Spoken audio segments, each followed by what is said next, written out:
Hi friends, ಎಲ್ಲರೂ ಕೂಡ ನಮಸ್ತೆ. ನೀವು ನೋಡ್ತಾ ಇದ್ದೀರಾ ನಮ್ಮ SV ಸೇವಟೆಕ್ ಯೂಟ್ಯೂಬ್ ಚಾನಲ್ನ. ಇವತ್ತಿನ ವಿಡಿಯೋದಲ್ಲಿ ನಾವು ಏನು ನೀಟ್ UG 2026 ಇದರ ಎಕ್ಸಾಮ್ ಬಗ್ಗೆ ಎಲ್ಲ ವಿದ್ಯಾರ್ಥಿಗಳು ಕೂಡ ಕಾಯ್ತಾ ಇದ್ರು. ಈ ಒಂದು ನೀಟ್ ಎಕ್ಸಾಮ್ ಯಾವಾಗ ಅಪ್ಲಿಕೇಶನ್ ಸ್ಟಾರ್ಟ್ ಆಗುತ್ತೆ ಅಂಥೇಳಿ ಯಾರೆಲ್ಲ ನೀವು ಕಾಯ್ತಾ ಇದ್ರೋ ಅವರಿಗೆ ಇದರ ಬಗ್ಗೆ ನಾನು ಸಂಪೂರ್ಣವಾಗಿ ಈ ವಿಡಿಯೋದಲ್ಲಿ ಸಂಪೂರ್ಣವಾಗಿ ತಿಳಿಸ್ಕೊಡ್ತಾ ಇದ್ದೀನಿ. ಏನು ಎಕ್ಸಾಮ್ ಅಪ್ಲಿಕೇಶನ್ ಈಗಾಗಲೇ ನೀಟ್ ಎಕ್ಸಾಮ್ ಅಧಿಕೃತವಾಗಿ ಅಪ್ಲಿಕೇಶನ್ ಸ್ಟಾರ್ಟ್ ಆಗಿರೋದು, ಅಧಿಕೃತವಾಗಿ ಮಾಹಿತಿ ಬಂದಿರೋದ್ರಿಂದ ಇವತ್ತಿನ ವಿಡಿಯೋದಲ್ಲಿ ನಾನು ನಿಮಗೆ ಸಂಪೂರ್ಣವಾಗಿ ತಿಳಿಸ್ಕೊಡ್ಲಿಕ್ಕೆ ಇಷ್ಟಪಡ್ತಾ ಇದ್ದೀನಿ.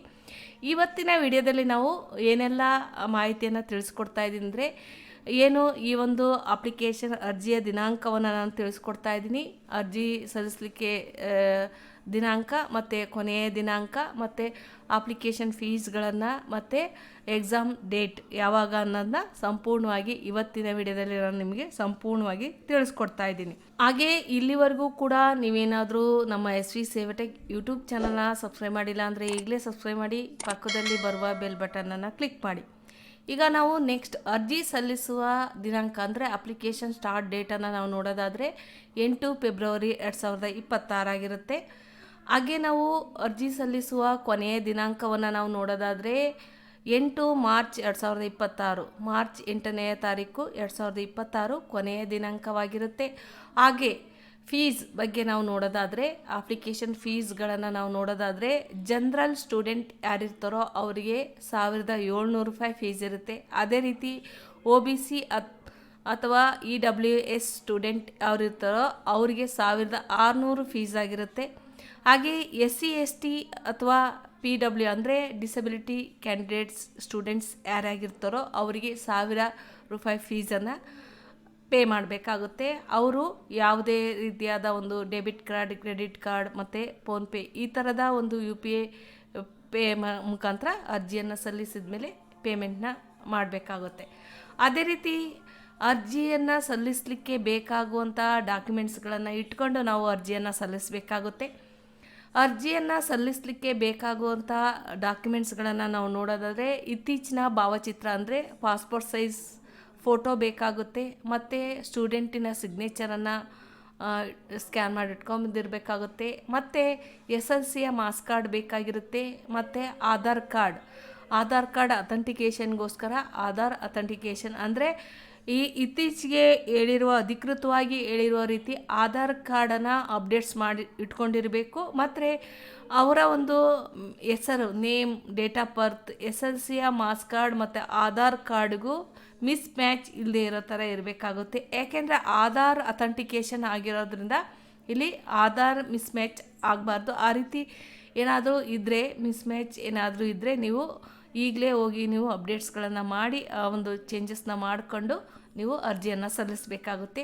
ಅದೇ ರೀತಿ ಮೊಬೈಲ್ ನಂಬರ್ ಇರಬೇಕಾಗಿರುತ್ತೆ. ಮೊಬೈಲ್ ಅಂದರೆ ಆಕ್ಟಿವ್ ಇರುವಂಥ ಮೊಬೈಲ್ ಬೇಕಾಗುತ್ತೆ, ನಂಬರು ಬೇಕಾಗಿರುತ್ತೆ. ಅದೇ ರೀತಿ ಒಂದು email ID, student email ID ಏನಾದರೂ ನೀವು ಕ್ರಿಯೇಟ್ ಮಾಡಿಲ್ಲ ಅಂದರೆ ಈಗಲೇ ಕ್ರಿಯೇಟ್ ಮಾಡಿಕೊಂಡು ಒಂದು ಎಕ್ಸಾಮ್ಗೆ ಅಪ್ಲೈ ಮಾಡಬೇಕಾಗುತ್ತೆ. ಯಾರೆಲ್ಲ ಒಂದು ಏನು PCB ಫಿಸಿಕ್ಸ್, ಕೆಮಿಸ್ಟ್ರಿ, ಬಯಾಲಜಿ ಸ್ಟಡಿಯನ್ನು ಮಾಡ್ತಾ ಇರ್ತಾರೋ ಆ ಒಂದು ಸ್ಟೂಡೆಂಟ್ಗಳು ಈ ಒಂದು ನೀಟ್ ಎಕ್ಸಾಮ್ ಥ್ರೂಔಟ್ ಇಂಡಿಯಾದಲ್ಲಿ ಒಂದೇ ಎಕ್ಸಾಮ್ ಇರುತ್ತೆ, ಆ ಒಂದು ಎಕ್ಸಾಮನ್ನು ಕಂಡಕ್ಟ್ ಮಾಡ್ಬೋದು. ಯಾರೆಲ್ಲ ಡಾಕ್ಟರ್ ಆಗುವ ಕನಸನ್ನು ಕಂಡಿರ್ತಾರೋ ಅವರು ಈ ಎಕ್ಸಾಮನ್ನು ಅಪ್ಲೈ ಮಾಡ್ಬೋದು. ಈ ಒಂದು ಅಧಿಕೃತ ಡೇಟ್ಸ್ಗಳನ್ನು ಕೂಡ ನಾನು ಹೇಳಿದ್ದೀನಿ. ಆರಂಭ ದಿನಾಂಕ ಮತ್ತು ಕೊನೆಯ ದಿನಾಂಕ ಅರ್ಜಿ ಸಲ್ಲಿಸಲಿಕ್ಕೆ ಮತ್ತು ಪೇಮೆಂಟ್ ಡೀಟೇಲ್ಸ್ನು ಕೂಡ ನಾನಿಲ್ಲಿ ತಿಳಿಸ್ಕೊಟ್ಟಿದ್ದೀನಿ. ಹಾಗೆ ಒಂದು ಡಾಕ್ಯುಮೆಂಟ್ಸ್ಗಳ ಡೀಟೇಲ್ಸ್ನು ಕೂಡ ಇಲ್ಲಿ ನಾನು ನಿಮಗೆ ತಿಳಿಸ್ಕೊಡ್ತಿದ್ದೀನಿ. ನೆಕ್ಸ್ಟ್ ನಾವು ನೋಡೋದಾದರೆ, ನಾವು ಒಂದು ಎಕ್ಸಾಮ್ ಡೇಟನ್ನು ತಿಳ್ಕೊಳ್ಳೋಣ. ಮೇ 3, 2026, ಮೇ 3, 2026 ಸಂಡೇ ಅಂದರೆ ಭಾನುವಾರ ಈ ಎಕ್ಸಾಮ್ ನಡೆಯುತ್ತೆ. ಥ್ರೂಔಟ್ ಇಂಡಿಯಾದಲ್ಲಿ ಒಂದೇ ದಿನ ಒಂದೇ ಎಕ್ಸಾಮ್ ಇರುತ್ತೆ.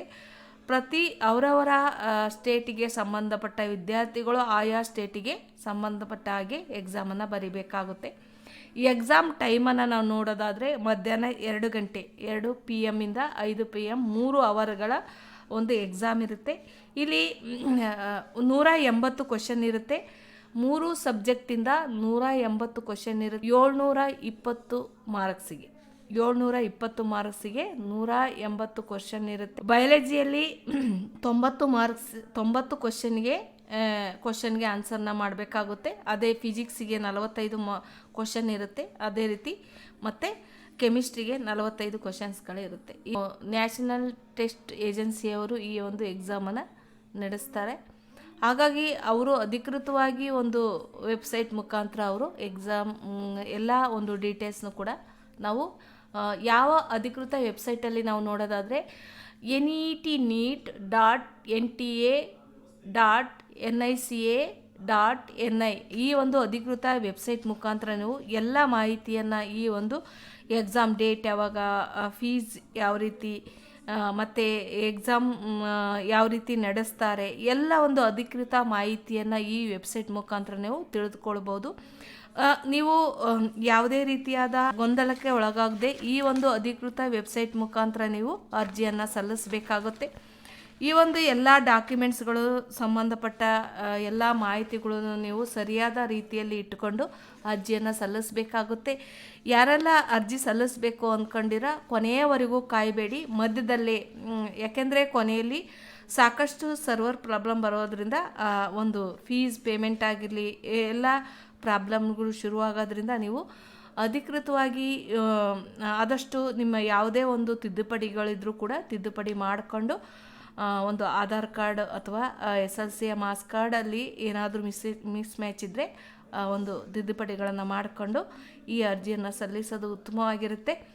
ಹಾಗಾಗಿ ನಾನು ಈ ಒಂದು ನೀಟ್ ಬಗ್ಗೆ ಯಾರೆಲ್ಲ ಕಾಯ್ತಾ ಇದ್ರಿ, ಯಾವಾಗ ಎಕ್ಸಾಮು, ಯಾವಾಗ ಅಪ್ಲಿಕೇಶನ್ನ ಅರ್ಜಿಯನ್ನು ಸಲ್ಲಿಸೋದು ಅಂಥೇಳಿ ನೀವು ಅಧಿಕೃತವಾಗಿ ನೋಡ್ಬೋದು. ಇವತ್ತಿನ ಏನು ನಮ್ಮ ನ್ಯೂಸ್ ಪೇಪರ್ಗಳಲ್ಲಿ ಇದು ಅಧಿಕೃತವಾಗಿ ಪ್ರಕಟವಾಗಿ ಬಂದಿದೆ. ಹಾಗಾಗಿ ನಾನು ಈ ವಿಡಿಯೋವನ್ನು ಮಾಡಲಿಕ್ಕೆ ಇಷ್ಟಪಟ್ಟು ಎಲ್ಲರಿಗೂ ಕೂಡ ಈ ಮಾಹಿತಿ ಇಷ್ಟವಾಗಿದ್ದರೆ ನಮ್ಮ ಚಾನಲನ್ನು ಲೈಕ್ ಮಾಡಿ, ಶೇರ್ ಮಾಡಿ. ಪ್ರತಿಯೊಬ್ಬರಿಗೂ ಯಾರೆಲ್ಲ ಒಂದು ಸ್ಟೂಡೆಂಟ್ ಇರ್ತಾರೋ ನೀಟ್ ಎಕ್ಸಾಮ್ನ ಬರೀಬೇಕು ಅಂತ ಪ್ರತಿಯೊಬ್ಬರಿಗೂ ಶೇರ್ ಮಾಡೋದನ್ನ ಮರಿಬೇಡಿ. ಯಾಕೆಂದರೆ ಕೆಲವೊಬ್ಬರಿಗೆ ಸ್ಟೂಡೆಂಟ್ಗೆ ಈ ಮಾಹಿತಿ ದೊರೆತಿರಲ್ಲ. ಹಾಗಾಗಿ ಪ್ರತಿಯೊಬ್ಬರಿಗೂ ಕೂಡ ಈ ಒಂದು ಮಾಹಿತಿಯನ್ನು ನೀವು ಶೇರ್ ಮಾಡೋದ್ರ ಮುಖಾಂತರ ಆ ಒಂದು ವಿದ್ಯಾರ್ಥಿಗಳಿಗೆ ಅನುಕೂಲ ಆಗುತ್ತೆ. ಹಾಗಾಗಿ ಈ ವಿಡಿಯೋ ನಿಮಗೆ ಇಷ್ಟವಾಗಿದ್ದರೆ ಪ್ರತಿಯೊಬ್ಬರಿಗೂ ಶೇರ್ ಮಾಡಿ. ಮತ್ತು ನಮ್ಮ ಚಾನಲ್ನೇನಾದರೂ ನೀವು ಸಬ್ಸ್ಕ್ರೈಬ್ ಮಾಡಿಲ್ಲ ಅಂದರೆ ಸಬ್ಸ್ಕ್ರೈಬ್ ಮಾಡಿ. ಹಾಗೆ ನಮ್ಮ ಸೋಷಿಯಲ್ ಮೀಡಿಯಾಗಳು ಒಂದು ಇನ್ಸ್ಟಾಗ್ರಾಮ್ ಆಗಿರಲಿ, ಟೆಲಿಗ್ರಾಮ್ ಲಿಂಕನ್ನು ಕೂಡ ನನ್ನ ವಿಡಿಯೋದ ಕೆಳಗಡೆ ಕೊಟ್ಟಿದ್ದೀನಿ. ಅಲ್ಲೂ ಕೂಡ ನೀವು ಫಾಲೋ ಮಾಡೋದ್ರ ಮುಖಾಂತರ ಎಲ್ಲ ಮಾಹಿತಿಗಳನ್ನು, ಈ ಥರದ ಉಪಯುಕ್ತವಾದ ಮಾಹಿತಿಗಳನ್ನು ನೀವು ನಮ್ಮ ಚಾನಲ್ ಮುಖಾಂತರ ತಿಳಿದುಕೊಳ್ಳಬಹುದು. ಇಲ್ಲಿವರೆಗೂ ಕೂಡ ಈ ವಿಡಿಯೋವನ್ನು ನೋಡಿದ್ದಕ್ಕೆ ನಿಮ್ಮೆಲ್ಲರಿಗೂ ಕೂಡ ಧನ್ಯವಾದಗಳು. Thank you for watching. ಧನ್ಯವಾದಗಳು.